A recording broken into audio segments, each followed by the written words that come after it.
Olá, seja muito bem-vindo, muito bem-vinda a mais um episódio do Concreto e Conversa. Esse é o nosso 9º episódio e o início da nossa 2ª temporada de entrevistas. E hoje eu tenho o prazer de receber João Ramos, advogado, especialista em legislação ambiental e que tem muito para dividir com a gente, para compartilhar um pouquinho das suas histórias e mostrar a inter-relação entre o direito e a engenharia. Os nossos últimos convidados, a maior parte deles eram engenheiros das mais diversas áreas. E você é nosso primeiro convidado de outra área, mas muito correlato. A gente já trabalhou junto em alguns projetos, em alguns estudos. Eu lembro que o Concreto e Conversa não fala só sobre concreto, mas coisas concretas que mudam e transformam a vida dos nossos profissionais. Então, seja muito bem-vindo, João. Bom, primeiramente, obrigado, Magno, pelo convite. Parabéns pela tua iniciativa de desenvolver um programa tão interessante, tão inteligente e que nos dá a oportunidade de conhecer, como você mesmo disse, a integração de diversas áreas. E a área do direito é uma área importante e desejável que se tenha, porque se você sem o direito, você pode ter gargalos muito severos em qualquer área, mas no nosso caso aqui na área da engenharia, com toda certeza. Obrigado pela oportunidade. Eu fico muito honrado a gente ter conseguido aí compatibilizar as agendas. Sim, e claro. realmente estar batendo esse papo. A gente conversa muito aí esporadicamente. Sim, verdade. E aí a gente sempre vai soltando algumas coisas. Você vê, dá para fazer um podcast, um episódio muito bacana, sem dúvida alguma. Com certeza. Né? A honra é minha.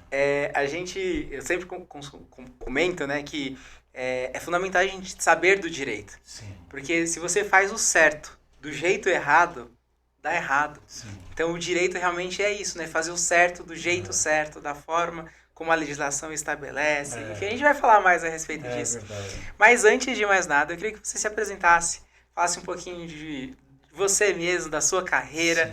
Eu falo, a minha frase de efeito do início dos episódios é como chegamos até aqui. Pois é. A minha história é muito interessante.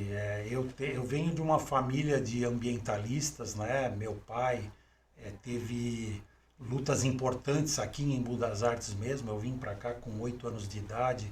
A minha mãe também foi uma grande defensora. Os dois receberam nomes de rua, porque eu trabalhei no poder público muitos anos, né? E quis honrá-lo com essa parte da qual me foi plantado uma semente onde eu nunca mais abandonei. Então, quando eu me formei em Direito, eu recebi o convite do prefeito, na época, Geraldo Cruz, para assumir o cargo de secretário de Meio Ambiente. E aí juntou, como diz o popular, a fome com a vontade de comer, né? Porque eu falei, bom, agora eu exerço na prática aquilo que eu me formei inicialmente em Direito, né? Nas ciências abertas do direito, e acabei me especializando. Me especializei inicialmente em direito ambiental, depois direito urbanístico e por fim tive muita necessidade de me especializar nas áreas específicas do direito, que era a parte da CETESB, porque a CETESB, você conhece, é o órgão aqui do Estado que legisla e fiscaliza, enfim, exerce a elaboração dos licenciamentos. E eu criticava muito, eu era muito criticado por eles e eu criticava muito eles. E uma hora eu conheci o gerente da agência e falei, por que vocês criticam tanto o meu trabalho? E eles falaram, porque a gente segue uma legislação. E qual é a legislação? Era, como é que fala? Alguma coisa dos estudos da CETESB, dos cursos da CETESB. Escola Superior da CETESB. Eu falei, então, estou me matriculando amanhã. E foi o que eu fiz. Fiz diversos cursos e a partir daí a minha relação com eles mudou de nível, porque aí eu falava a mesma linguagem que eles. Né? Então, isso, na verdade, é um ensinamento para a vida, né? Você, antes de criticar, veja se você está no mesmo patamar de conhecimento para você ver se está falando da mesma coisa. Não é isso? É verdade.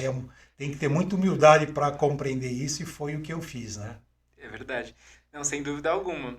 A gente, quando está à frente, né, uma secretaria num Sim. município como Embu das Artes, um município que está aí 60% ou 70% dentro de área de Sim, manancial. exatamente. Então, assim, é fundamental que você entenda da legislação para ter Sim, propriedade, para ter tomadas de decisões aí assertivas e sim, aí sim as coisas acontecerem do jeito que tem que ser, né? é verdade. Há alguns episódios atrás a gente recebeu uma colega, a Regina, que ela era especialista em meio ambiente, mas Sim. voltado para ESG, né? Olha, Para, enfim, essa parte de estruturar a sim, ESG, a importância de todos esses aspectos. E quando eu te trago aqui, né, tenho a felicidade de recebê-lo, para a gente falar sobre legislação especificamente, sim. a gente está atrelado naturalmente ao Muito, ESG, a muito. forma de construir, de tudo, né, todos esses aspectos.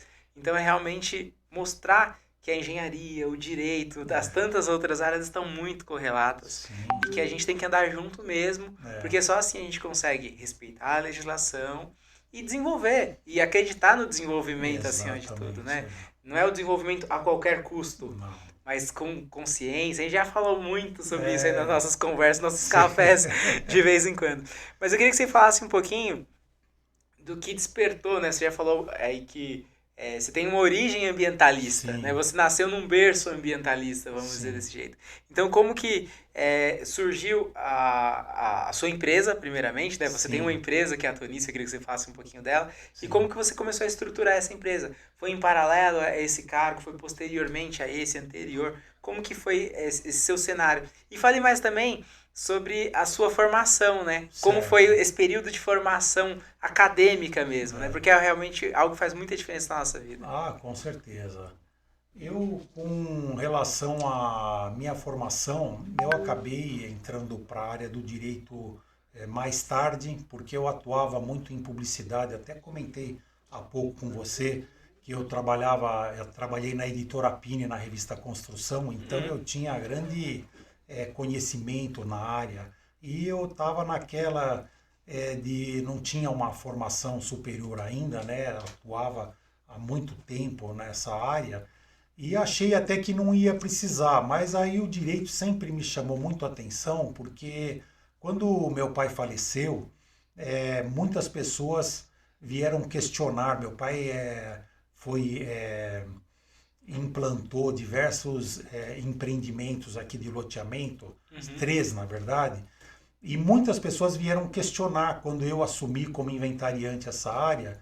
E eu falei, cara, eu não entendo nada de direito. Será que o que esse cara está falando é certo? Realmente eu devo isso para ele? Não financeiro, mas em termos de documento e uhum, na parte de licenciamento ambiental. E aí isso me despertou o gatilho de ir para o direito de uma vez. Falei, quer saber? Vai estudar. E eu me formei em direito.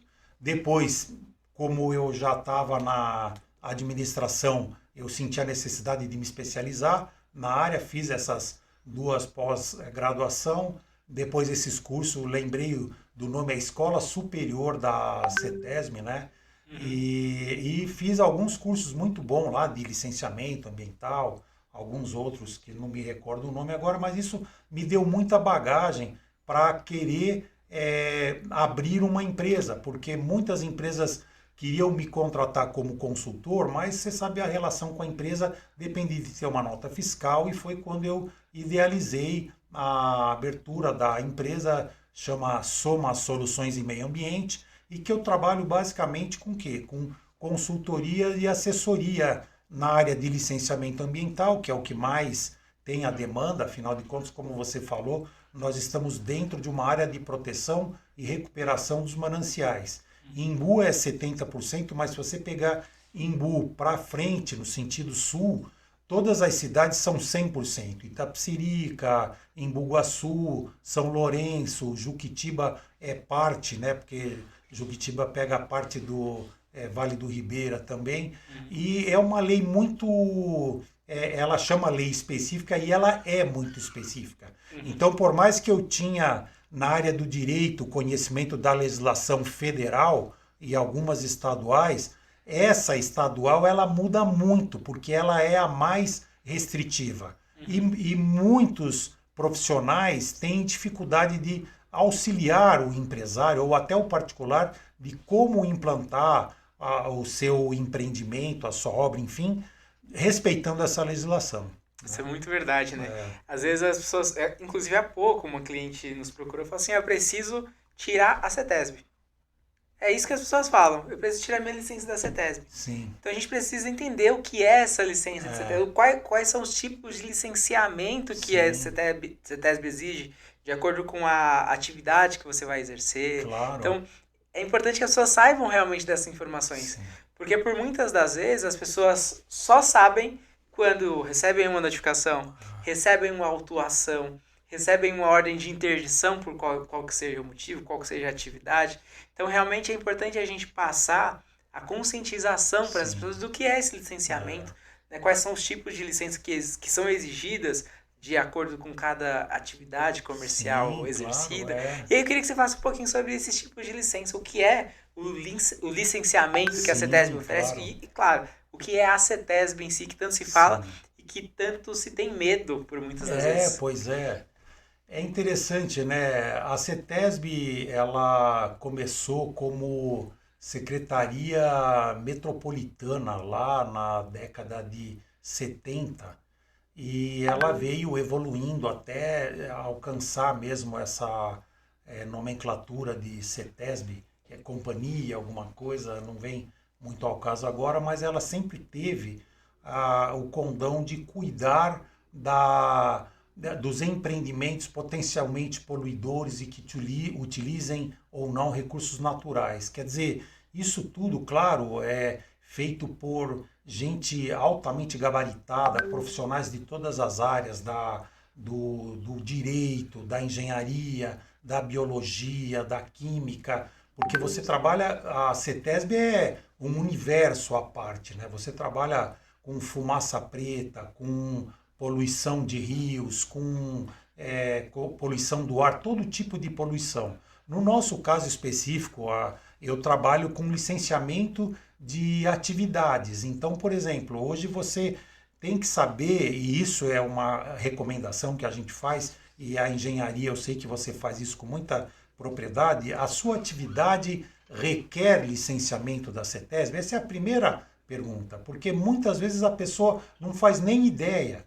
E a partir do teu CNAE, que é o Cadastro Nacional de Atividade Empresarial, né, você descobre se ela está dentro da lista de atividades que são passíveis de licenciamento, Uhum. né? A partir disso, você então tem uma atividade, normalmente é uma atividade que é potencialmente poluidora. Agora, desse potencialmente poluidora também tem uma linha de menos poluidora e mais poluidora. Então, tem o fator W lá que vai te dizer qual é o fator. Isso estou entrando um pouquinho em detalhe que não dá para explicar tudo agora, mas é só para o nosso ouvinte ter essa percepção da complexidade que é. Então, uma vez detectado que você tem que obter a licença da CETESB, você tem que ver que tipo de licença. Porque você tem hoje, o Via Rápida te permite tirar uma licença em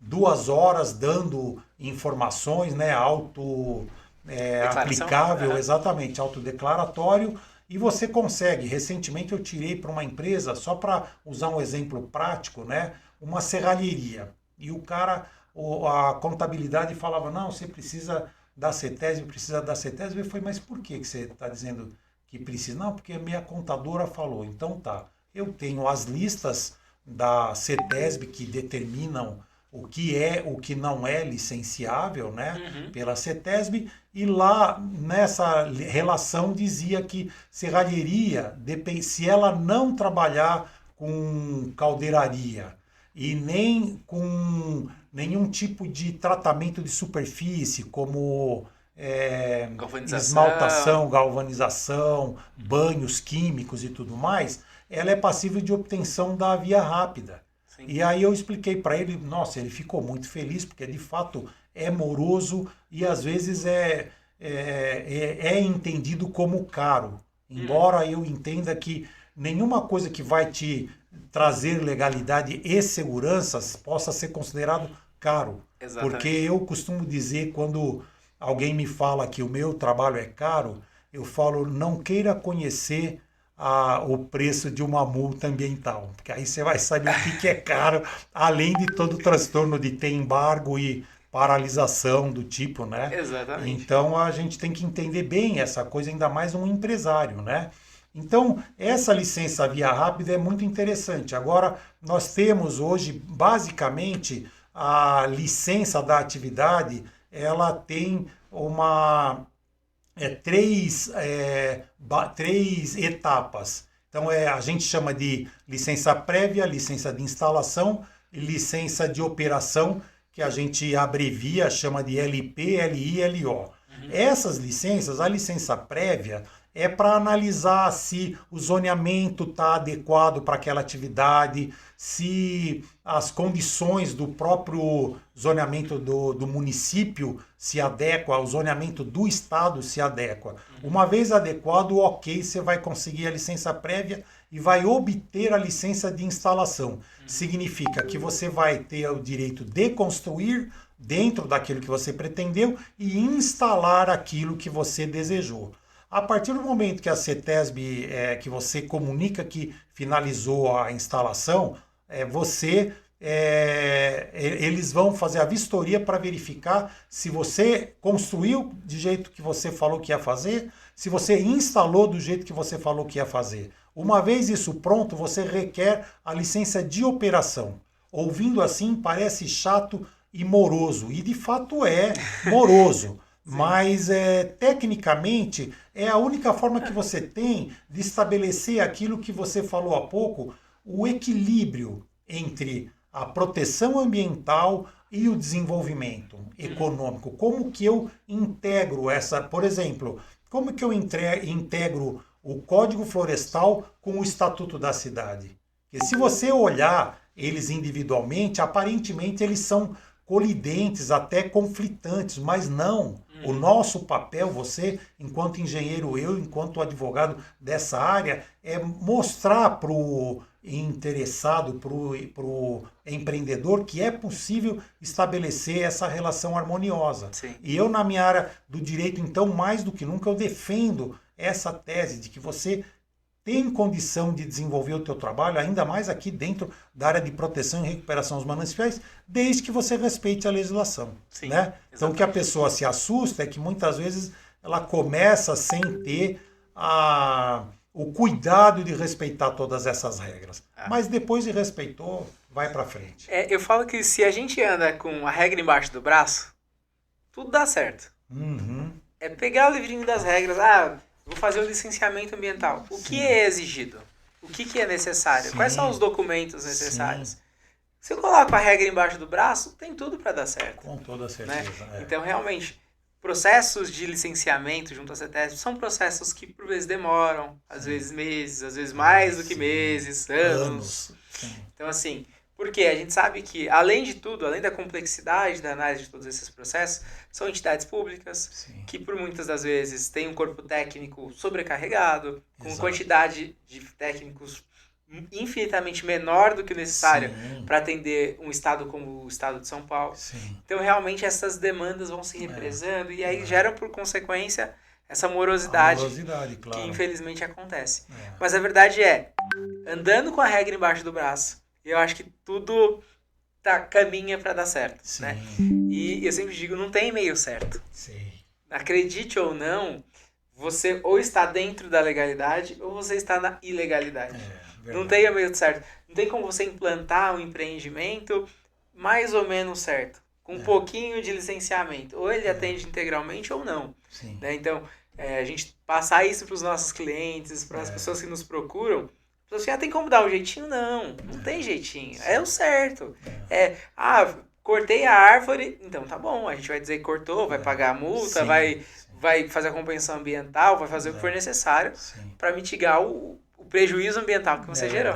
Né? Eu acho que é muito alinhado a isso. E alinhado a essa questão, a gente tem duas definições que parecem ser a mesma coisa e que não são. Que é o parecer de viabilidade ambiental e a licença ambiental. Né? O que são esses termos aí? O que e qual a relação entre eles? E em que fase temos eles? Você vê que interessante, né? O parecer de viabilidade ambiental, eu trabalhei bastante ainda, ofereço esse instituto, né, esse instrumento, que é, na verdade, eu vou começar falando do parecer de viabilidade ambiental, te contando um caso. Uma vez uma empresa muito grande, não vem ao caso comentar o nome, mas ela comprou uma área aqui, depois de Itapecerica, meio São Lourenço já, muito grande, uma área de quase 300 mil metros. E ela pensava em montar a indústria dela porque o corretor falou que tudo podia. A empresa sabia que era dentro de manancial e tudo mais. E aí ela então mandou fazer os estudos para implantar a sua indústria. E ela ficou decepcionada porque ela poderia utilizar muito pouco daquela área. E ela duvidou de quem fez esse estudo e contratou a minha empresa. Primeiro, ela achou caro o que eu cobrei. Sim. Porque eu falei, eu acho, olha, faz muitos anos e realmente era um valor expressivo, 25 mil reais. Uhum. Só que eu falei para ele, eu vou dispor de um biólogo, de um geólogo, de mais outras pessoas de topografia e tudo mais, para analisar a geografia do teu terreno, para te dizer quanto de terra você comprou e quanto de terra você pode usar, quanto é utilizável. Não é o que é útil, porque útil é o que o plano diretor determina respeitando os recuos, os coeficientes de utilização, área para construção. Utilizável é eu retirando tudo isso. Eu retiro aquilo que é o potencial construtivo, os recuos, e aí o que você não pode usar, porque é a APP, área de preservação permanente, como água, topo de morro, vegetação proibida de corte. Uhum. E aí ele quase me bateu, né? Dos quase 300 mil, ele podia usar 80 mil.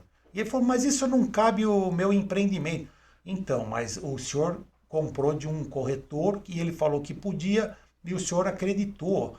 Eu lembro que na época, Magno, é triste, né? Porque eu falo, às vezes o empresário ele deveria valorizar um técnico na área de meio ambiente, minimamente um técnico, para não incorrer nesse prejuízo. Ele deu 15 milhões de sinal. E eu falei, olha, tomara que o senhor tenha a condição de reaver essa entrada, porque ele não pôde. E daí a atividade dele era de alto risco. Você sabe que nós temos uma lei, não vou lembrar o nome da lei agora, mas que fala se você pode ou não pode dentro, porque não é porque está dentro da área de manancial, pode tudo desde que licencie. Tem uma linha de corte para um determinado risco, você Sim. não pode estar dentro do manancial. E era o caso dele. Sim. Então ele ficou mais frustrado ainda quando eu dei. E esse documento foi exatamente um parecer de viabilidade ambiental. Porque eu falei, ó, senhor, primeiro, o senhor pode usar 80 mil metros da tua área, de quase 300. Segundo, o senhor não pode estar aqui porque a tua atividade não vai ser licenciável. Eu lamento. Daí ele falou assim, poxa, mas é muito caro esse valor antes, né? Uhum. E daí eu falei para ele, o que é caro para o senhor? Porque o senhor gastaria 25 mil reais ou investiria para uma tomada de decisão. Então esse é o verdadeiro papel do estudo de viabilidade ambiental. Sim. Porque você vai, antes de gastar 15 milhões, entendeu? Antes de saber que a tua atividade não pode, eu usei esse exemplo prático para as pessoas perceberem a dimensão e a importância desse estudo. Porque fala assim, mas para que eu vou gastar se depois eu não consigo usar ele na licença? Sim. E não é verdadeiro isso, porque consegue sim.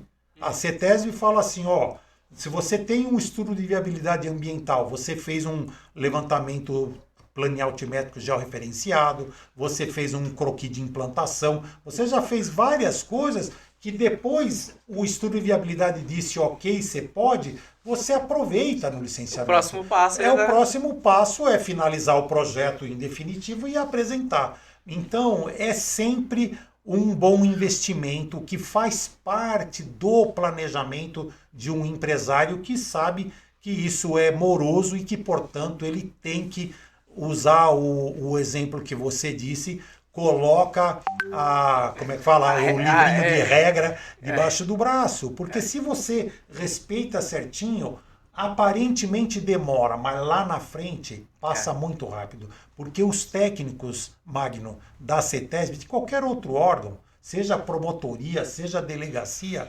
eles querem que você cumpra o que está determinado na lei. Então, ó, cumpriu, tira da frente, porque é muita coisa, entendeu? Senão vai ter que me contratar como advogado, que é o que muitas vezes eu faço, ter que regularizar a vida da pessoa. E é muito mais caro. Quando um empresário, um empreendedor me procura, cara, eu implantei um loteamento irregular e tomei pau e tá com uma ordem de demolição e eu já vendi. Você imagina a dor de cabeça desse cara. Eram 300 lotes, são 300 ações contra ele querendo dinheiro de volta. Isso mesmo. E aí ele me pergunta, o que eu preciso fazer, doutor? Eu falo, ó, o senhor tem que fazer tudo que o senhor não fez. O senhor, acrescentando-se a isso, a multa e toda a dor de cabeça de que hoje os órgãos não vão olhar para o senhor mais como um cara que quer fazer o ânimos de regularização, já não existe aos olhos do órgão competente. Ele vai sempre te olhar com desconfiança. Então, claro que é lente de aumento no teu processo. Exatamente. E aí é moroso mesmo e fora o prejuízo, né? Além da morosidade, o prejuízo que leva, né? Não, é verdade. Independente da área de atuação, né? Você desenvolver um estudo inicial de viabilidade para qualquer negócio. A verdade é essa. O seu estudo para implantar qualquer negócio. Tua área de engenharia, se você não souber o que você vai falar, eu acompanho porque eu sou teu cliente também, né? E quando você fala, olha, para fazer uma obra eu não entro se eu não fizer o estudo do solo para saber que tipo de fundação eu vou precisar te dar, pô, aquilo é o mínimo. Só que muitas vezes, infelizmente, as pessoas enxergam isso como custo. Não, tira esse custo, elimina. Porque o cara acha que abriu um buraquinho de 1,5 m e fez um baldraminho ali, tá tudo certo. Exatamente. Então, assim, estudar a viabilidade das coisas é fundamental. Sim, né? Esses dias, uma cliente estava mudando de endereço, o endereço fiscal dela, indo para Tabuão, aqui do lado. Sim. E ela pediu para estudar a viabilidade da implantação dela. Então, ela pegou alguns endereços e ela falou, Magno, vê para mim qual que é viável. Sim. Eu achei isso de uma valia, eu não cobrei esse custo, porque ela já era minha cliente recorrente. Então eu fiz o estudo de viabilidade para ela e falei, ó, desses endereços, esse aqui é o melhor endereço. Olha, que a gente tem um amparo fiscal tranquilo, a gente tem algumas questões de licenciamento, principalmente questão de vigilância sanitária, que a atividade dela precisava de licenciamento. Tranquilo de resolver, né, as exigências nesse sentido. Então a gente fez esse estudo de viabilidade, eu apresentei esse estudo e falei, não, então beleza, agora vamos seguir com o processo da minha mudança fiscal e tudo mais. Então assim, desenvolver as coisas com planejamento faz toda a diferença. Né? A diferença realmente em funcionar com tranquilidade ou funcionar olhando para todos os lados e achando que a qualquer momento alguém vai aparecer e vai te dar uma multa, vai fazer alguma coisa nesse sentido. Eu queria que você falasse alguns exemplos de gargalos que podem ser evitados com um bom planejamento técnico e jurídico. Sim. A gente já vai falando aí algumas coisinhas, mas alguns exemplos específicos nesse sentido. Olha, eu te diria que, primeiro, o maior gargalo do empresário é o tempo, né? Por quê? Porque você faz uma programação, uma planilha de custo, né? Cronograma financeiro e de tempo. E se você leva a sério isso que a gente está falando, todo esse planejamento preliminar, e aí eu falo o planejamento preliminar nesse sentido que você falou mesmo, da parte técnica e da parte jurídica, que no começo nós falamos como é importante essa integração, porque eu, por ser advogado, eu percebo a diferença que faz você ter essa análise jurídica sobre a coisa. Porque a análise jurídica vai dizer assim, ó, a engenharia ou a parte técnica me orientou esse caminho. E aí eu vou analisar juridicamente, eu falo, esse caminho não é o melhor. Tem esse e esse outro caminho. Então eu falo, eu sou eu acabo lidando tanto com engenharia, com arquitetura, que eu fui obrigado a aprender a ler planta, a ler. Então eu falo com um pouco mais de propriedade. Claro que nunca substituindo esse profissional, porque, pelo contrário, trabalhando junto, né? Falo, ó, me traz esse trabalho. Tanto que o meu trabalho, eu falo assim, ó, eu não quero que o senhor gaste R$ 1 em planta antes de eu olhar. Porque eu costumo ser o chato que não aplica multa, o chato que não embarga. Sim. Para que quando vier o chato que aplica a multa e embarga, não precisar nem aplicar multa e nem embargar. Sim. Porque eu faço, às vezes, da CETESB, no meu caso, na maioria das vezes, ou de outros órgãos que vão fazer a vistoria no empreendimento. Então, assim, o primeiro gargalo que ele teria é a paralisação da obra. Porque se você não coloca, às vezes, vou falar de uma coisa besta, não coloca uma placa com o responsável técnico para você ver se 2 dias depois, se demorar tanto, não tem um fiscal lá embargando a tua obra. E você já está com cimento comprado e tudo mais. Então, esse é um gargalo. Mas digamos até que passou, né? E você está andando, daqui a pouco você já começou a implantação da atividade e aí vem outros gargalos. Sim. Vem polícia militar ambiental, vem polícia civil, vem fiscalização da prefeitura. Qualquer órgão desse vai te levar diretamente a uma delegacia e a uma promotoria. Aí o teu gargalo é assim, ó, fica paralisada a tua obra até que você resolva. E qual é a solução? Fazer tudo que o senhor devia ter feito desde o começo. Então são gargalos e aí acaba tudo voltado para a questão inicial de tempo, porque tempo é dinheiro, e também do aumento de despesa que ele não teria se ele tivesse respeitado isso, porque as multas, como eu te falei, as multas ambientais são extremamente caras. Chega vamos dizer, de poucos reais a milhões. Sim. Então, não vale a pena correr esse risco. Eu acho que o procedimento é assim, eu quero ver como que eu gasto menos. Também chega muito empresário que fala. Eu costumo falar para ele assim, olha, entre o que é legal e o que é ilegal, tem uma margem que dá para eu trabalhar. Passou para o ilegal, não é mais comigo. Exatamente. Porque aí o senhor me contrata como advogado, mas depois que o senhor fez a arte, né?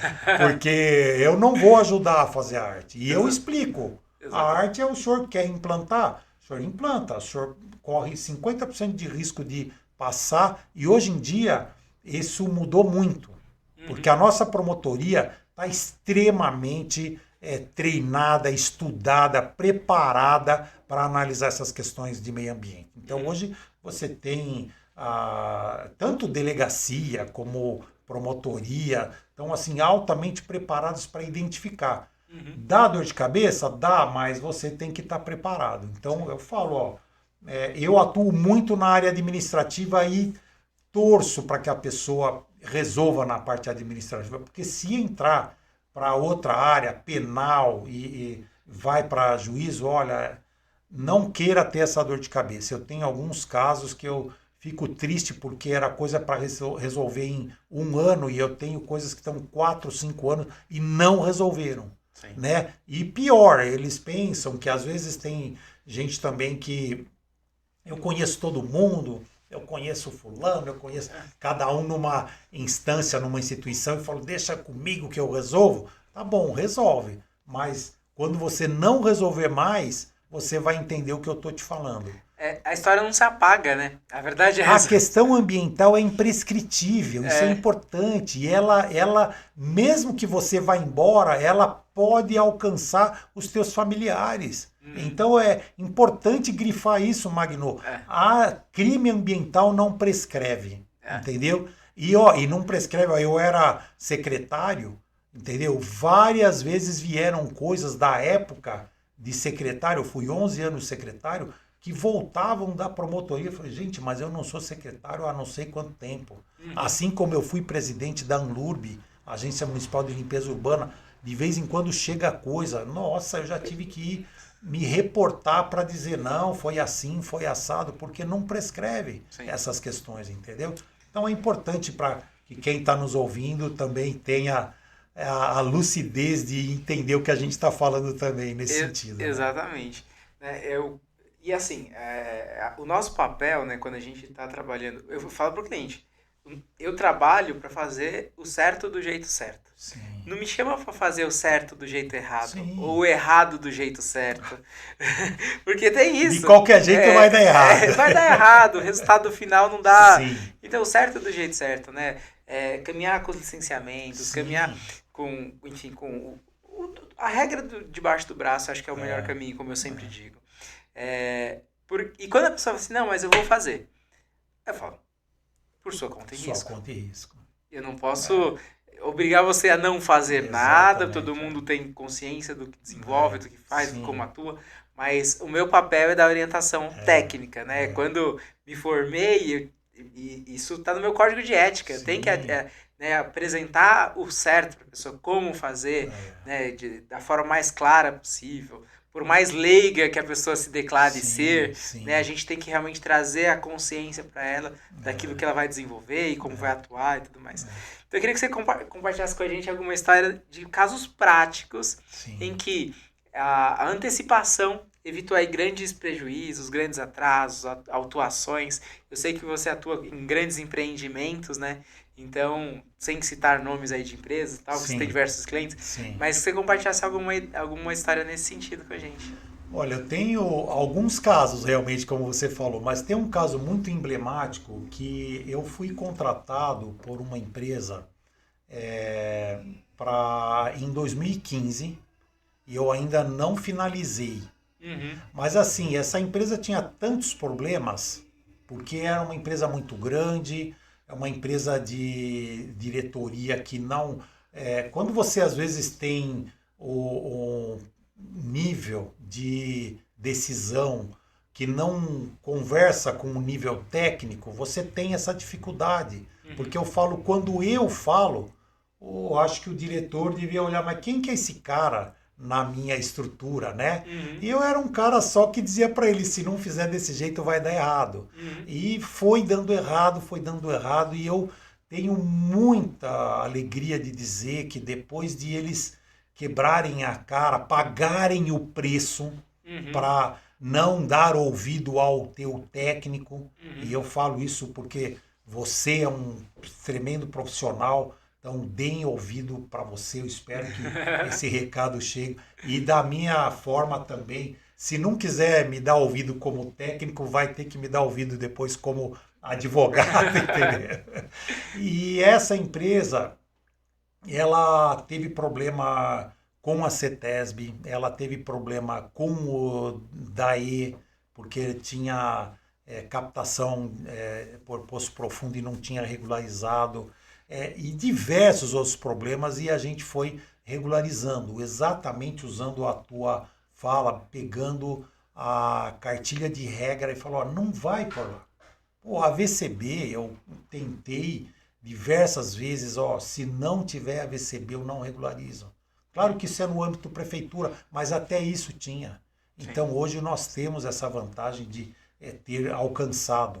Eu tenho empresas, eu tenho a felicidade de falar, não preciso citar nomes, porque basta olhar ao redor aqui na cidade, os grandes galpões de logística que tem no Embu, eu tive a honra e a felicidade de ter atuado junto à CETESB, ou às vezes com estudos de impacto. Eu me especializei muito em estudo de impacto de vizinhança, que é um estudo que infelizmente é pouco utilizado, porque ele é de um valor, de uma grandeza. Um estudo de impacto de vizinhança, assim como um estudo de impacto ambiental, o estudo de impacto de vizinhança ele vai trazer uma análise do que o teu empreendimento vai causar para os vizinhos e mais, olha como é inteligente esse estudo, o que há no entorno do teu empreendimento pode causar para você. Eu tenho um estudo muito interessante que eu tenho um cliente que fez um conjunto de prédios, de torres, de apartamento e que estava previsto a construção, vamos falar bobagem, de 10 torres. Aí no estudo de impacto de vizinhança, ele passou. Mas no estudo de impacto ambiental, pela CETESB, ele estava, 2 torres dele, olha isso, Magno, a seriedade, e estava alinhado com um incinerador industrial. E os micro-ondas desse incinerador industrial causaria uma irradiação para aqueles 2 torres, uma torre inteira de sei lá quantos apartamentos. Eu acho que até conheço esse. Até conheço. Mas ele ficou muito bravo, o dono. Sim. E eu falei, senhor, me desculpa, não vai aprovar. Sim. Tem que mudar o projeto. E claro, ele mais do que inteligente, ele aprovou, tirou as torres de lá e despejou aquele número de apartamento em cima das outras vai torres. Dissolvendo. E conseguiu. Então, quer dizer, você até um ponto você pode bater de frente. Sim. O outro ponto é assim, até quanto você é empresário. Sim. Não é verdade? Exatamente. Porque quanto custa o teu empreendimento paralisado, sem licença? E ele já vinha começando de uma forma meio ali, sabe, mexer em fundação da primeira torre. Falou, ó, não mexe que o senhor vai tomar um embargo e vai parar não sei quantos anos isso daí. Até o ponto de a gente convencer, mas eu não convenci por tecnicidade, eu convenci porque ele recebeu um tamanho de um embargo. Sua obra está indeferida porque o senhor ali não pode passar o projeto desse jeito. Sim. Percebe? Então, essas experiências mostram para quem teve olhos de ver, ouvidos de ouvir, que não vale a pena bater de frente com a regra. Principalmente você estando dentro da área ambiental, principalmente você estando dentro de uma situação que de fato gera impacto, né? E você sabe que um prédio, um condomínio de apartamentos é um polo gerador de tráfego. Como é que você gera um empreendimento que absorva isso daí e não jogue para o poder público? Sim. Porque depois é o poder público. Então, o impacto de vizinhança, e eu fazia junto com o trânsito, né? Você tem que saber, aonde essas famílias vão estudar. Tem ônibus para as pessoas que não têm carro utilizar. Tem viário satisfatório para escoar todo esse trânsito, principalmente saída e chegada de serviço. Tem farmácia, hospital, segurança pública, lazer, seja lá o que for, né, necessário. Então a gente tem que entender a cidade como esse mecanismo que você não tem meio ambiente num lugar e cidade no outro. É tudo cidade, não é verdade? Então, Sim. por isso que eu falei um pouquinho antes a importância de você harmonizar. Né? Eu falo, Estatuto da Cidade com Código Ambiental é a coisa mais desafiadora que tem. No entanto, é possível, é viável. Eu vejo os teus projetos e eu pactuo com essas coisas para os meus clientes. Olha, tem que ter essa parte ambiental. Se você não fizer, teu projeto tá capenga e o risco de não ser aprovado é muito grande, né? É verdade. Alinhado nessa questão que você comentou do estudo de impacto de vizinhança, a gente tem a consequência desse estudo de impacto de vizinhança. Sim. Porque, naturalmente, a partir dele, a gente vai ter aí desenhos urbanísticos, inclusive. Com toda né? certeza. Então, eu queria que você comentasse um pouquinho dessa interface entre a legislação ambiental, direito urbanístico, Sim. que é algo que também você Claro. domina, você já conhece Sim. muito a respeito disso, principalmente o seu papel político aqui Sim. na região, e a engenharia. Nossa. Essa interface realmente é muito direta. E ela é tão direta que eu diria assim que ela deveria ser o comum. Ela não é tão comum assim. Infelizmente, nós, seres humanos, temos que tomar muito cuidado com uma coisa chamada ego, que para mim é o grande primeiro passo para a derrocada de qualquer ser humano, mas não é uma conversa filosófica como nossos cafés, né? Mas, de todo modo, eu falo que essa integração, e eu procuro, há pouco falávamos da integração do CREA com a OAB, né? Para a gente poder integrar essa importância. Eu sou presidente da Comissão de Meio Ambiente aqui da OAB de Imbu, e eu trago essa discussão para a gente aproximar. Como é que você harmoniza? Então eu penso, a questão urbanística, como é que você quer uma cidade? Por exemplo, teve uma época, meu filho morava em Caxias do Sul. Você vai lá, cara, você se apaixona pela cidade, 5 metros de calçada, Eu Magno, conheci com muito legal. tipuana. Sabe o que que é uma tipuana? Que é às vezes uma pessoa não abraça Sim. na calçada. Mas é claro, porque sobra depois ainda 2,5 metros de calçada. Ela ocupa bem uns 2,5 mesmo. Uhum. Mas depois passa um transeunte, passa um cadeirante, pode ter o poste, pode ter tudo. E por que que as cidades não fazem isso? É, Porque elas não foram implantadas com esse planejamento urbanístico. E exatamente. depois os planos diretores, quando eles vêm cumprir o seu papel verdadeiro, eles procuram implantar, mas aí fica mais caro. É. Às vezes você não tem dinheiro, porque às vezes a regra é desfazimento para construir. Derruba tudo. Uma vez eu chamei uma professora da Exalc para fazer, eu estava trabalhando com um projeto de arborização urbana aqui para a cidade na época, né? E eu andei com ela, não vou lembrar o nome dela, mas uma querida, uma doutora fantástica. E eu falei, doutora, depois da nossa caminhada pela cidade inteira no final da tarde, Uhum. doutora, e aí, o que que a senhora achou do nosso passeio? O que que a senhora recomenda? Daí ela olhou para mim e falou assim, João, dá para desmanchar a cidade e começar de novo? Então, um pouco a gente tem essa vontade. Como eu lembro, nós tivemos um grande profissional aqui, o Geraldo Juncal, né, um arquiteto urbanístico fantástico, foi secretário, foi presidente da Prohabitação muitos anos Uhum. aqui também. Eu também fui presidente da Prohabitação. Uhum. E ele falava que é esse estudo, né, que você necessita, porque vocês, engenheiros, estudam essa questão. Como eu acomodo a minha população de um jeito que ela tenha conforto, segurança, velocidade de alcançar as coisas, porque os conceitos urbanísticos eles já foram dos mais variados. Antes era resolver tudo no mesmo lugar. Uhum. Depois vieram com uma ideia de mora lá e vem trabalhar aqui. Isso acabou trazendo um pouco de caos nessa questão de mobilidade, de falta de transporte de massa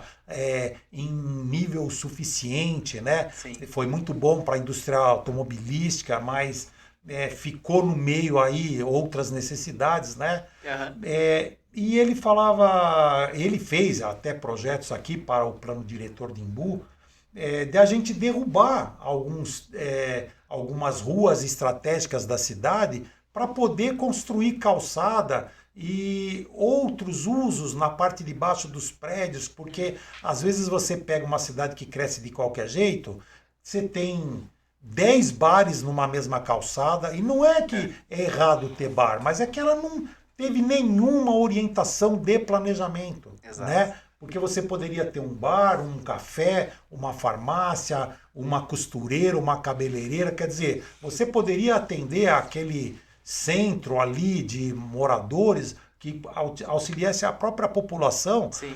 e que esse dinheiro circulasse ali mesmo. Então você traz essa vitalidade, né, no bairro. Mas não dá certo pela viabilidade. Outro aspecto, só para não me alongar muito, a questão de encaixotamento de rios. Lá atrás, no passado, tem um lado da engenharia que se apegou muito ao desenvolvimentismo. É. E o desenvolvimentismo rápido, por causa da questão de grana. Não, eu preciso agora. Por exemplo, se a gente esticar nesse papo, Não, acaba o não, dia, mas esse né? é legal, é um assunto muito bom. A gente, olha, a ladeira Porto Geral, ela chama ladeira Porto porque era um porto. O rio Tamanduateí tinha braços que ia até ali, mas depois ficou difícil de o comércio levar as mercadorias por canoas. E ele falou, quer saber? Vamos Vamos enterrar aterrar. tudo. Então, se a gente tiver essa A lógica, retificação do rio Tietê, do rio Pinheiros, pronto, meu, é você um negócio. tirou aquilo que a natureza nos deu de mais lindo, desse serpenteamento onde você retém todo o lixo, tira a velocidade e permite oxigenação, que é o que permite a água estar viva. Exatamente. Né? Então você cria uma calha reta, né? Afogando quem está mais a jusante, né? E você fala, tá, foi um período da engenharia que veio a reboque de um desenvolvimentismo, né? Sim. E que a gente não tem culpados, mas tem consequências, que a gente hoje está vivendo essas consequências e elas devem servir de alerta. Olha, esse caminho foi interessante para aquela época, mas nós perdemos muito. Então eu falo assim, hoje se eu tivesse junto da administração, e eu sei que é difícil, mas eu preferia 1000 vezes remover construções de APPs e construir os banhados, construir as APPs como elas deveriam ser, porque com certeza eu não precisaria estar construindo torres e torres de apartamento para doar para pessoas que eu tirei da área de risco, Sim. porque estavam morrendo afogadas lá. Porque isso é uma falta de planejamento. Por exemplo, você pode olhar a maioria das prefeituras no Brasil, elas não têm uma estrutura de meio ambiente. Você vai lá, muitas vezes, não é nem secretaria, é um setor. Das 5.500 e tantas cidades que nós temos, poucas são as cidades. A maioria hoje, felizmente, mas ainda sem nenhuma estrutura. Às vezes você tem o status de secretaria, mas você tem um engenheiro, um biólogo para fazer uma cidade inteira. Né? Então a gente tem que tomar esse cuidado, porque a natureza pede socorro ou ela vai ocupar o espaço que era dela. Eu sempre falo isso, não existe. Eu acho que é a segunda ou terceira vez que eu falo aqui no Concreto Conversa. Não existe separação entre meio ambiente e homem. Nós somos o meio ambiente. Não adianta. Perfeito, não adianta. Não tem o que fazer. É tudo uma coisa só. Isso aí os indígenas falavam isso o tempo todo, né? Então não tem separação entre o meio natural e nós. A verdade é que a gente tem que fazer uso consciente dos recursos, porque senão nós vamos ficar sem eles. Exato. Os recursos não precisam deles mesmos para existirem. A natureza, ela se reorganiza. Você pega uma destruição de um porto de areia, é horrível, uma obra deprimente mesmo, ou de uma cava de mineração qualquer. Larga ela lá, ela vai se restabelecer, ela vai virar uma beleza cênica natural, quase que praticamente podendo ser. Aliás, a legislação permite, se você abandona uma cava dessa depois de muitos anos, ela se restabelece de uma tal maneira que ela volta a receber o status de APP. Não é mais uma cava. Cava era quando você terminou o buraco, porque depois você tem que entrar com um PRAD, né, um projeto de recuperação de área degradada, mas se você não entrou, depois esquece, porque depois de 1000 anos você fala, agora eu quero aplicar meu PRAD. Esquece, agora é APP de novo, não põe mais a mão. A natureza é soberana. Claro, então, assim, cabe a nós Sim. ter consciência disso e aí sim usar os recursos da melhor forma possível. Né? Eu dei aulas de legislação ambiental, de meio ambiente, e eu sempre passei isso com muita frequência para os meus alunos, porque é uma conscientização que a gente tem que ter. A natureza é soberana, a gente precisa dela, mas ela não precisa da gente. A verdade é essa. O que muda quando a gente está atuando com projetos em áreas de interesse ambiental? Qual que é o grande impacto nesses projetos?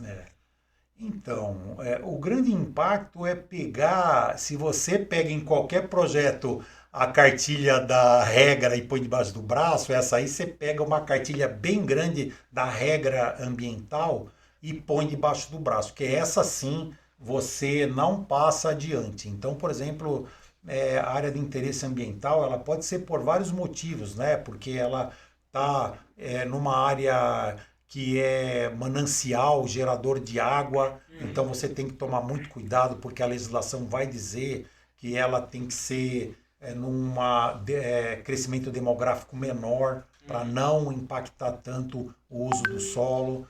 Ela vai dizer que tem vegetação importante e aonde não tem vegetação ela não gera água, né? Porque a água é protegida pela sua vegetação. E o próprio uso do solo, né? Você tem que entender. Então você tem várias leis aí que vão te determinar. Então, por exemplo, se há uma lei de proteção pela SNUC, né? Uso e conserva, como é que chama? O SNUC, nossa, até me fugiu aqui o nome, mas enfim, tranquilo. São unidades de conservação, né? Uhum. E você tem isso no Brasil todo. Aqui no Imbu nós temos uma unidade de conservação que é uma APA, né? É a forma mais simples das unidades de conservação e chamado APA Imbu Verde, da qual eu tive a satisfação de preparar essa legislação à época que eu estive à frente da secretaria, e tem uma grande luta para você compreender como se usa essa APA, porque às vezes também o setor que defende o meio ambiente tem uma visão muito extremista de como aplicar a APA. Você pode fazer tudo que você podia fazer antes, você só precisa olhar com respeito aquelas restrições que é exatamente o que você perguntou. Como que eu estabeleço o desenvolvimento nessas áreas que requer um olhar atento ao meio ambiente? É respeitando exatamente aquilo que ela for. Sim. Se ela é uma APA, respeita como APA. Se ela é apenas uma área porque ela tem um adensamento demográfico menor por causa de um loteamento maior, né? Você tem que respeitar aquilo. Mas eu vou te falar, na nossa realidade atual, com aquilo que o mercado imobiliário alega que há uma grande carência de moradia, a gente fala que tem mesmo, principalmente para pessoa de baixa renda. Sim. Mas, na verdade, o que você vê não é projetos para baixa renda. São projetos de classe B e C, quer dizer, B e A, né? B ou B+, entendeu? E você não ter C, D e E, entendeu? Que é o que necessita, né?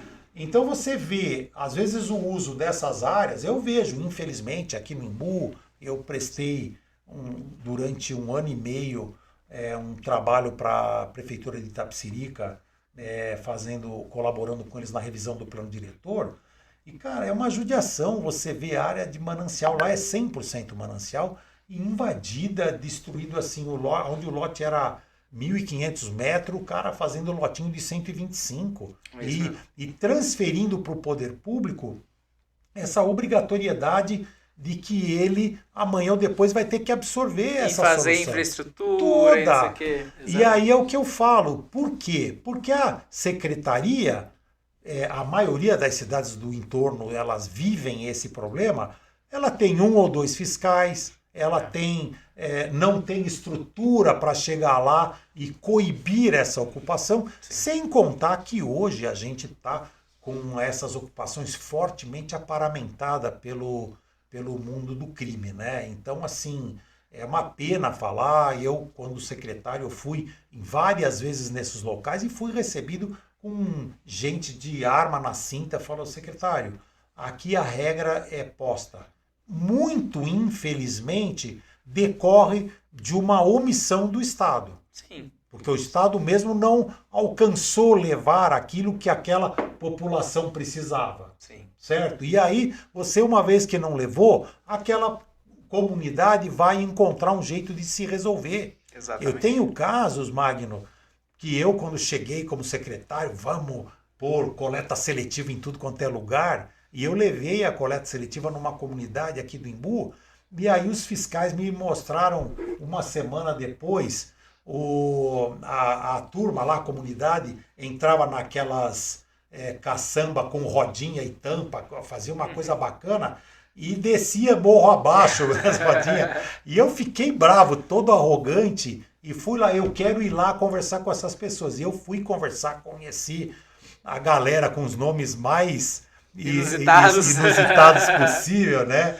E eu falei, quem que é o líder? Aí conheci o líder, não vou nem falar os nomes que vão reconhecer, mas gente que eu admiro e respeito muito, né? A partir disso que eu vou te contar agora. Eu falei assim, cara, a gente trouxe aqui as caçamba para coleta seletiva. Falei, secretário, aqui nós não temos nada do Estado. aqui nós não temos saneamento básico, aqui nós não temos rua, aqui nós não temos coleta de lixo. O senhor acha que o senhor vai entrar aqui e vai pôr uma coleta seletiva? Caçamba colorida.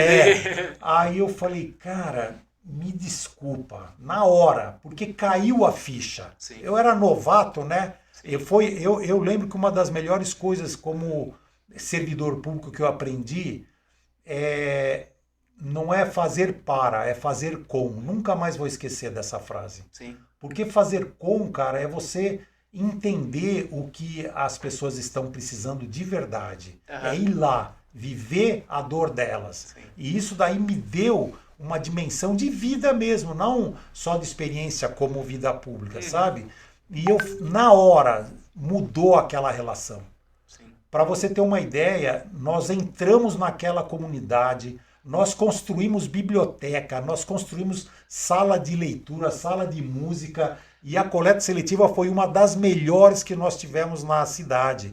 Pusemos Agenda 21 na educação. Putz, foi tão bonito, cara, com essa visão, visão. Aliás, me permita estender um pouco, você falava há pouco dessa questão ambiental, se nós não nos rendermos ao meio ambiente, o meio ambiente vai simplesmente ocupar, não por vingança ou por raiva, ela vai ocupar. Ali era lugar de água, ela vai voltar. Hoje você represou, hoje você aterrou, um dia ela vai ultrapassar a represa, um dia ela vai rebrotar do chão e vai ocupar o espaço que era simplesmente dela. Sim, não é isso? Exatamente. Então, um jurista que eu admiro muito é o Edson Milaré. Eu tenho quase todos os livros dele, com um deles autografado no primeiro dia de aula de uma dessas pós que eu fiz. E ele tem uma passagem nesse livro que ele fala que o ser humano deveria aprender a ter uma cosmovisão. Ou seja, aonde eu me enquadro nessa cosmovisão.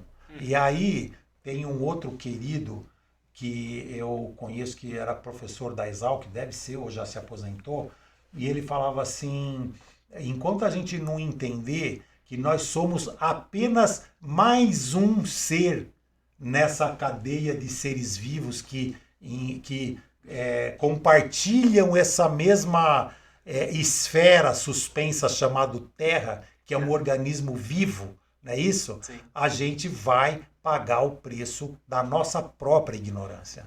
Então, sem querer entrar muito nesse lado filosófico, mas assim, na área do direito a gente sempre fala assim, todos do artigo 225, todos têm o direito ao meio ambiente, não sei o quê, de tudo aquilo que fala aquele artigo lá. Esse todos é quem?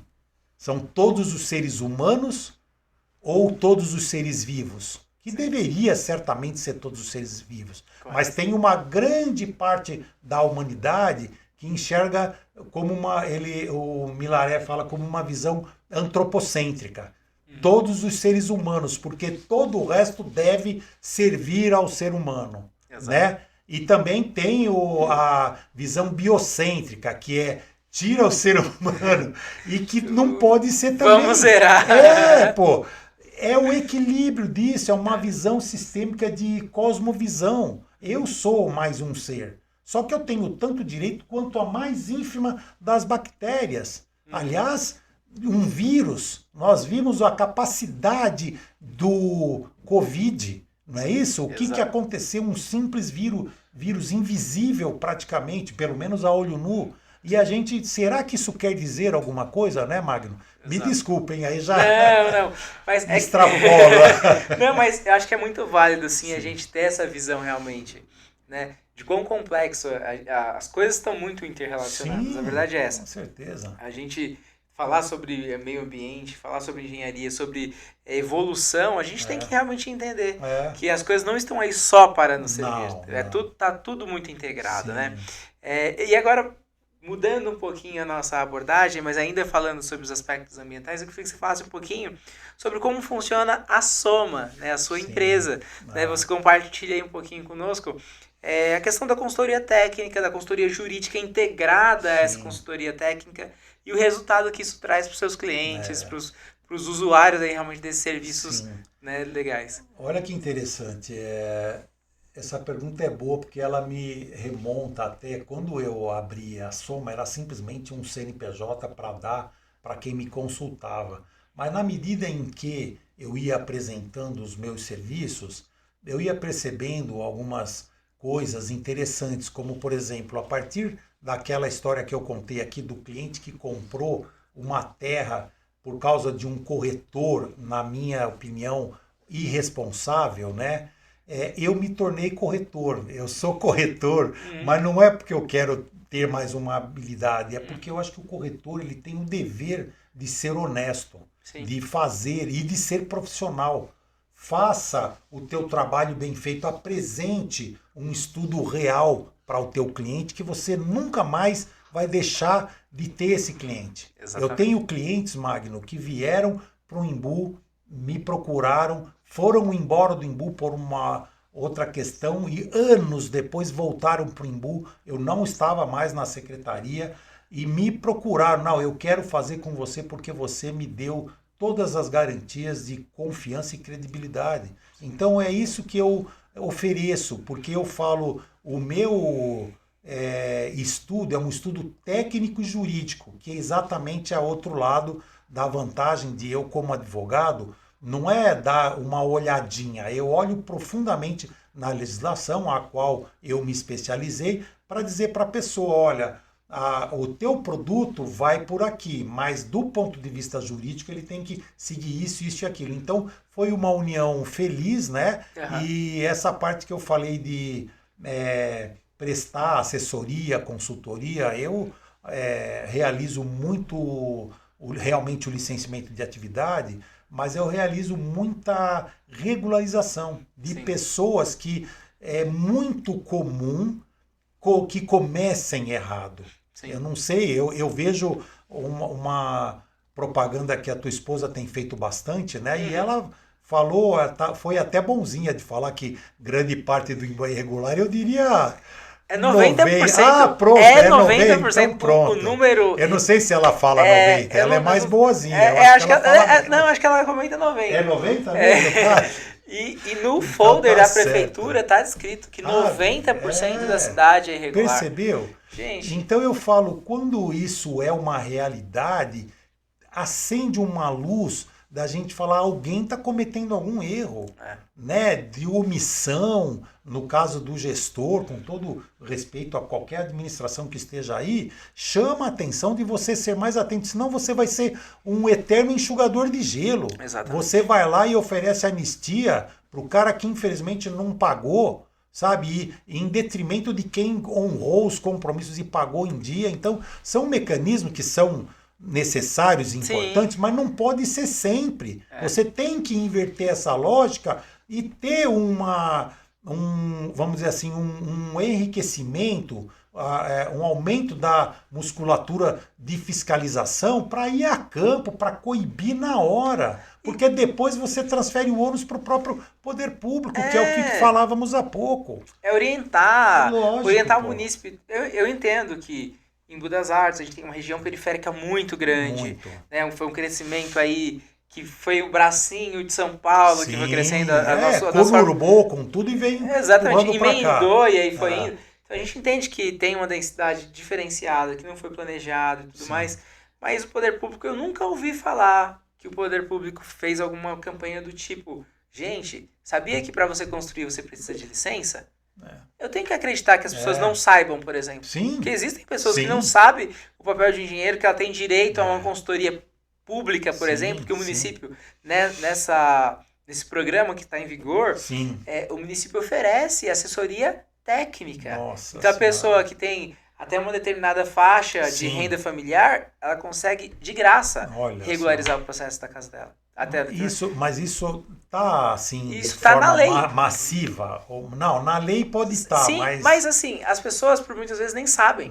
Então, é o que eu falo. Não tem uma divulgação, como dizem, né? Conversa de boteco, né? Exatamente. Amigo, vai lá regularizar. Mas infelizmente as pessoas que dó, né? nem sabem disso, né? Então, assim, judiação. é um papel como empresa, você passar isso para as pessoas, conscientizar tudo isso, e trazer realmente a melhora para a vida das pessoas, né? Sim. Então, como que, ainda retornando, falando um pouquinho da soma, né? Sim. Da importância dela e do resultado que ela traz para os empreendimentos que você atua, como que ela consegue trazer, né? A assessoria preventiva, ela reduz os riscos jurídicos aí, né? Então eu queria que você falasse um pouquinho a respeito disso, desse aspecto aí da relevância dessa assessoria jurídica, principalmente do ponto de vista ambiental. Sim. E ainda mais num local como Embu das Artes. Então, eu desenvolvi ao longo dos anos um contrato que fala assessoria ambiental preventiva, né? E nada mais é do que um tipo de contrato, por exemplo, nos Estados Unidos, a pessoa comum mesmo contrata um serviço de advocacia por uma mensalidade pequena, mas que ela está protegida para uma injúria, qualquer coisa que acontece, bateu o meu carro, ele está protegido por um arcabouço ali da ciência do direito, né? No meu caso, eu atuo um pouco na área civil, né?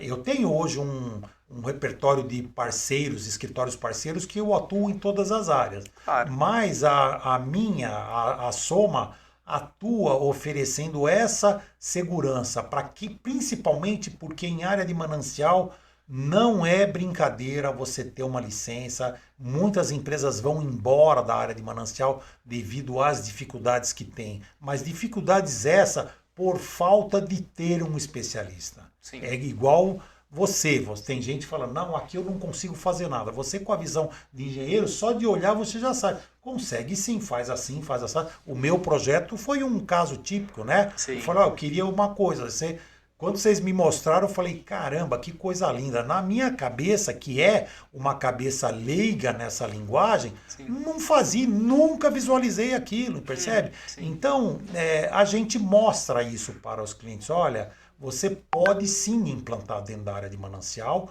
só que você deve respeitar esse conjunto de leis e essas regras. Então, a gente consegue trabalhar de forma preventiva, porque prevendo o que vai acontecer na frente, você vai ter celeridade, você vai ter garantia de ter uma licença adequada. E você sabe que, sendo área de manancial, para uma empresa vender, ela precisa apresentar a licença de meio ambiente. Eu estou com um caso com uma empresa aqui que está precisando da renovação da licença. Se você perde o time de pedir a renovação dessa licença, você está sem licença. Se você pede dentro do prazo e a CETESB não conseguiu renovar, ela se prorroga automaticamente porque você pediu dentro do prazo.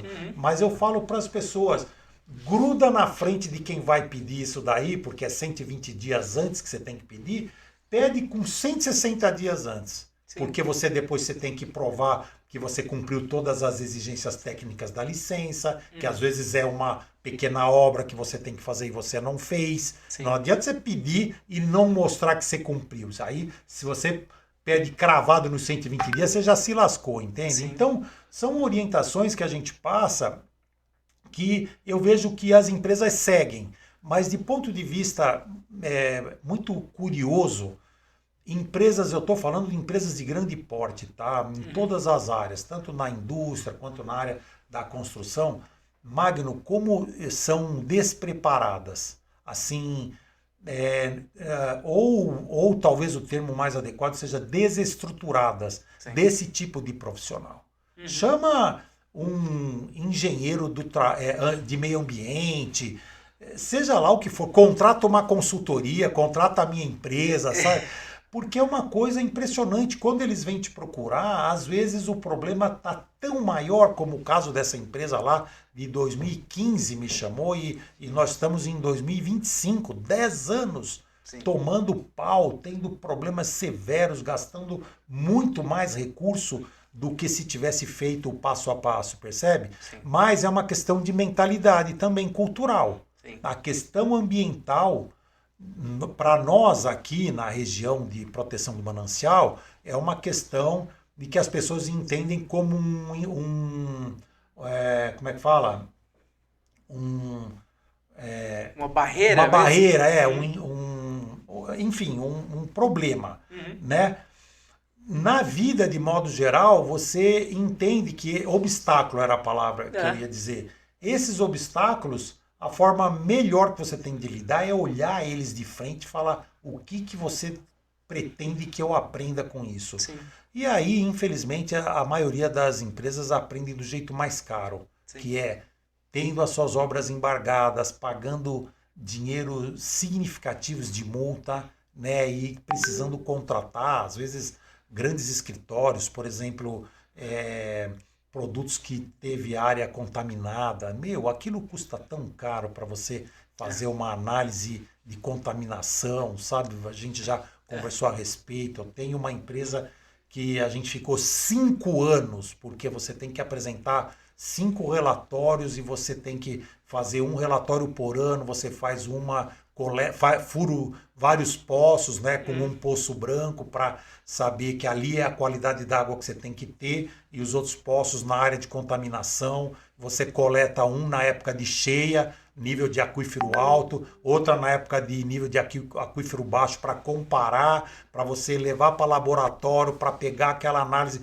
para mostrar o tipo de contaminação e depois que contaminou, como é que você remedia, se você remedia in situ, quer dizer, lançando o produto que inertize aquele contaminante ou, na pior das hipóteses, trocando o solo. Sim. Cara, nós estamos falando de milhões em alguns casos, entende? Então eu peguei casos que uma empresa foi vender o terreno que passou por essa remediação 10 anos depois.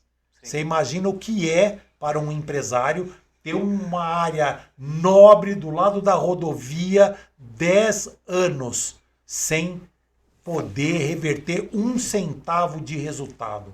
Pelo contrário, pagando custo, imposto, né? custo, percebe? Então, a gente tem que tomar esse cuidado para ver a atenção que deve ser dada exatamente para o que você falou, para o caráter preventivo, porque é muito mais caro, repetindo aquilo que eu falei no começo. Se você acha que um processo de engenharia, se um processo de análise preliminar, não é isso? Uma consultoria é caro, você não conhece o custo de uma multa ambiental ou de uma paralisação. É importante levar isso em conta, né? Com certeza. Não, realmente fico muito agradecido aí por compartilhar um pouquinho das suas experiências, um pouquinho da área de atuação da Soma, da importância dessa atuação realmente na nossa região, para as empresas da nossa região e em tantas regiões aí que eu sei que você atua.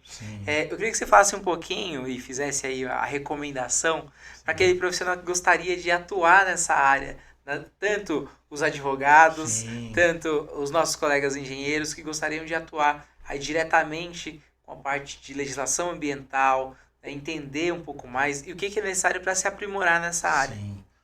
Olha, hoje em dia a internet é um fator assim de conhecimento e informação muito grande. Tem diversos cursos, né? Cursos pequenos, cursos baratos, mas quem quiser se especializar muito tem. Eu fiz meus cursos na COGEAI da PUC, né? E eu recomendo muito, porque são cursos de renome e você aprende de fato, né? E também a Escola Superior da CETESB tem cursos extraordinários na parte de licenciamento ambiental, que eu recomendo muito. Ou então, eu tenho uma frase no meu WhatsApp que eu gosto muito, que é da Cora Coralina, que ela fala assim: feliz aquele que transfere o que sabe e aprende o que ensina. E por que eu quero dizer com isso? Eu falo que essa frase, a primeira parte, ela é muito fácil transferir o que sabe, né? E aprende o que ensina, às vezes é mais difícil, porque a gente tem que baixar o ego bem baixinho para falar, peraí, o que você está falando, você está fazendo? Quer dizer, eu chamo isso de congruência que a gente tem que ter sempre, né? Mas eu quero dizer com isso que eu me coloco à disposição de poder transferir o que eu sei da forma que vocês entenderem aqui nesse canal desse querido amigo Magno, da Coliseu, que é uma empresa que eu tenho grande admiração. E acredito que você também, né, abre essas portas aí. Eu tô sabendo que você tá até com um curso aí meio para soltar, não sei se já soltou, né? A gente tá em embrionário, né? Sim. É algo que eu acredito muito. Sim, Realmente na capacitação, na formação profissional, né? O objetivo do Concreto Conversa é realmente capacitar as pessoas, mostrar o mercado para as pessoas, as possibilidades realmente de atuação. Então isso vai completamente de encontro com aquilo que eu acredito realmente, né? Por isso que eu sou professor, por isso que eu tô realmente com o meu projeto aí, de treinamentos, né? Então a gente já Sim. está soltando algumas coisinhas aí nas redes, tal, os materiais já estão aí prontos e disponibilizados em algumas áreas. Sim, Então, assim, realmente é isso, né? claro. Transmitir conhecimento. E por vezes, quando eu estou falando alguma coisa, ensinando alguma coisa, eu faço um autodiagnóstico, né? Eu Sim, falo, claro. poxa, eu acho que eu tenho que fazer mais isso. É, Às vezes eu estou falando alguma coisa para um aluno meu, eu falo, mas eu tenho que colocar isso mais em prática também, sim, né? claro. Então é importante a gente falar e fazer esse autodiagnóstico sem dúvida alguma. Mas é isso, é muito bom estar aqui compartilhando um pouquinho do que a gente sabe. Claro. Agradeço imensamente a sua Imagina, disponibilidade, a sua presença. Realmente foi muito enriquecedora aqui para nós. Para nós mesmo. Sem dúvida, é uma troca realmente muito constante. Então, verdade. eu fico muito feliz com o encerramento de cada episódio. E eu faço para você o nosso convite, que se inscreva no canal, que compartilhe o nosso vídeo.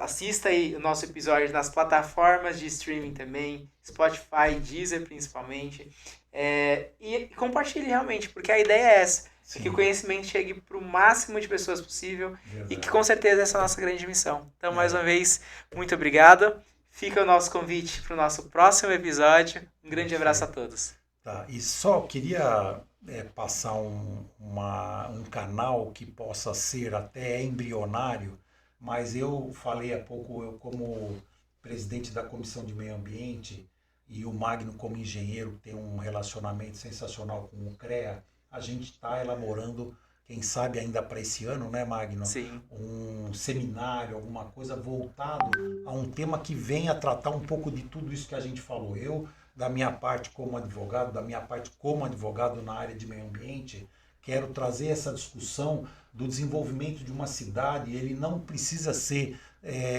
danoso ao meio ambiente, não é isso? Exatamente. E nem caro ao empreendedor. Ele pode e deve ser harmônico. Cabe da nossa vontade tornar harmoniosa a integração entre Estatuto da Cidade e Código Florestal. Então, eu vou contar muito com você, né, com toda a tua experiência. Com certeza. E eu gostaria de estender esse convite para você, nos próximos episódios, estar avisando uma data para a gente poder contar com esse público que te assiste. Com certeza, bom? A gente vai compartilhando aí as datas.